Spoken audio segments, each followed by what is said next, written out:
So you were in a relationship with someone who you identified to be an avoidant, and you got a little upset, you may have protested a little bit, and you broke up with them. What happens now? Hey, what's going on, my beautiful people? This is Certified Life and Relationship Coach, Coach Court. In today's video, we're going to talk about 3 reasons why an avoidant ex won't chase.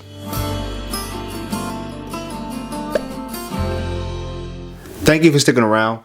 If this is your first time viewing me, do me a favor and subscribe to the channel by clicking that subscribe button and ringing that bell so you're notified for all the newest coaching content. Before I get into the content, if you want my help personally, the quickest way to get in contact with me is through my Patreon account or my website. All of those links are in the description below. In today's video, we're going to talk about why a dismissive avoidant ex won't chase you after you've broken up with them or they've broken up with you. I have 3 reasons why. Right, but before I get into that, I have a quote that I wrote on Instagram. I want you guys to kind of reflect on, because I think it's a really good quote. And I might be biased about it, but if you guys aren't following me, the handle is I am Coach Court.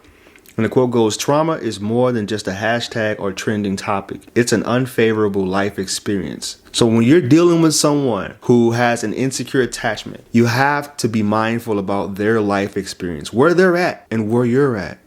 Because anyone that has an insecure attachment, most likely you have some type of trauma. A little kid comes out. So it's really important for you guys to be mindful about how you're showing up and how the other person has been affected by what has happened to them in the past. The very first reason why they won't chase you after you break up, whether they broke up with you or you broke up with them, is they avoid all conflict, right? They are conflict avoidance. This is why they're called dismissive avoidance, because they usually just dismiss your concerns. What I've learned from them, what I learned from the community, they don't like the feeling of bringing up uncomfortable topics, uncomfortable subjects. So whenever I think about that, I think of the little kid coming out, all right? If you were to come to them with some type of concern, that little boy or little girl comes out and takes the driver's seat in that person's mind.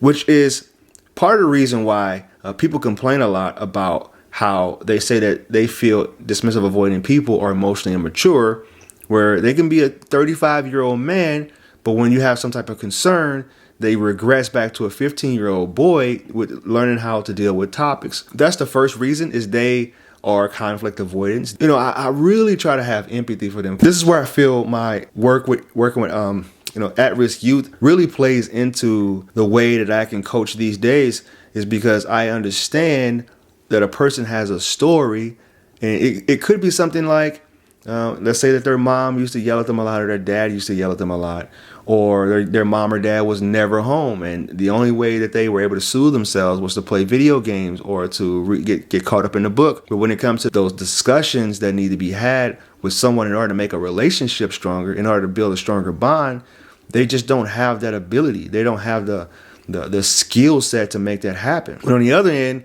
the anxious attachers, all they want to do is talk. All they want to do is build a stronger bond and connection. So it's really that yin and that yang. The second reason why they will not chase you after a breakup is because they may have feel ashamed or they may feel guilty. Once again, when you're dealing with someone who has an attachment wound or attachment injury, you have to be mindful about their triggers. So whenever I'm thinking about them and I'm thinking about how I can better coach my clients to be able to interact with them better, I think about the little boy or the little girl that feels so ashamed and so guilty that they just don't know how to proceed.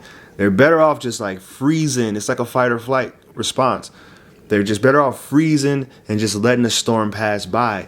They don't know how to get themselves out of trouble, or how to get themselves out of hot water, if you want to call it. But in our opinion, it's not hot water. It's just having healthy communication skills and solving issues. But for them, they see it as hot water. They see it as being a bad spouse or a bad girlfriend or boyfriend. They see it as someone as being inadequate in relationships. So they feel so much shame and guilt about that they say, well, in order for things not to get worse, I'm just going to, shell up and let the storm pass me by.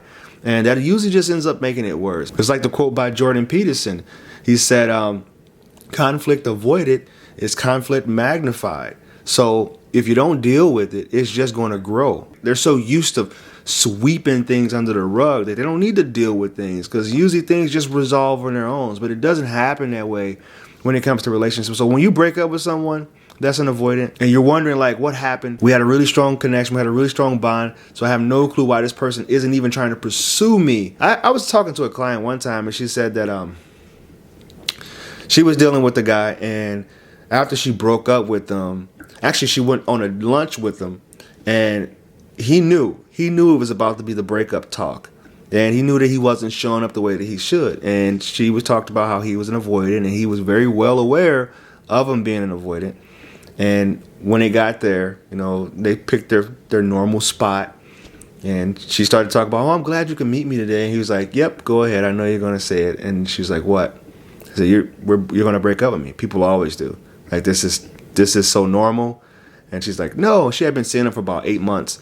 He said, no, that's not the case. I just wanted to talk to you about some things that was on my mind, some concerns, and I wanted to see, you know, how we could correct these problems. That's just another example of sometimes they're aware, but other times they're doing these things subconsciously. It's a way to protect themselves for danger. And I talk about my old videos back from 2020. It's the turtle going back into the shell because it doesn't feel safe.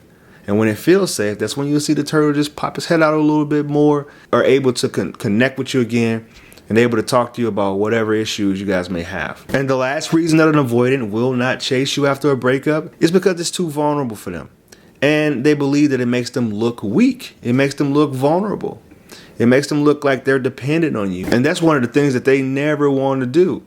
They don't want to look like they need you and like you're someone that was special in their life. And I know that's all you're asking for. Most of the time when you're breaking up with them and you're feeling like you're inadequate, like you're not, you know, adequate enough, and like you're not the person that they want to be with, or whatever, you plug whatever scenario you want to plug in there, but they usually don't want to give you that satisfaction because it makes them look like, all right, I need someone in my life. What I learned is that usually when that happens, it comes back from just how much they had to do for themselves when they were younger, and how much they had to work. They may have had to help mom and dad pay the bills, and they always took pride and great pleasure in knowing that they don't need anyone. Like, it's just me, and that's all I need.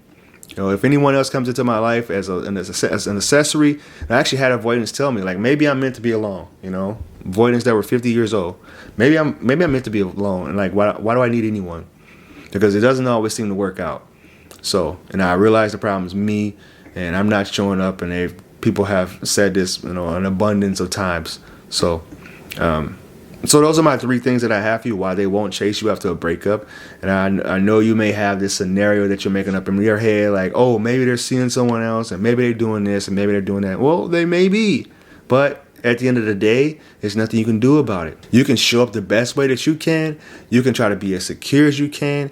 You can try to help coach them to become the person that you would like for them to be in the future, or, you know, just kind of help them become the best versions of themselves. But most of the time, people don't want to be changed, and they don't want to be told how to live and what to do.